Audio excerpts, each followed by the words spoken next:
क्या तुमने मेरी बेटी को घर में बंद कर दिया है? हाँ, मेरी बेटी के साथ दूसरे दर्जे वाला सलूक मत करना, गुस्सा मत दिलाना।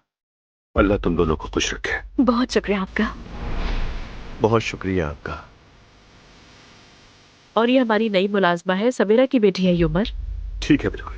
मेरी उससे एक बार मुलाकात करवा दो, हम आराम से बैठ के बात कर लेंगे। आप मुझसे मिलने के लिए राजी हुए, आपका बहुत शुक्रिया भाई। पहले तो मैं बताता चलूं कि मैं तुम्हारा भाई नहीं हूं नाइला। आप यहाँ पर आए इसके लिए बहुत शुक्रिया। चलो बैग से वो मग निकालो, मैंने सब देख लिया है। डीएनए टेस्ट करवा लेते हैं। क्या वाकई में? रमीज को नूर फातिमा से मोहब्बत हो गई है। मैंने कहा तुम नूर की यह नौकरी खत्म करो। तो फिर निकालने के बजाय उसने उसकी प्रमोशन कर दी। मैं जो चाहूंगी वही करूंगी, और एक बात मैं अपने फैसले खुद लेती हूँ, ठीक है?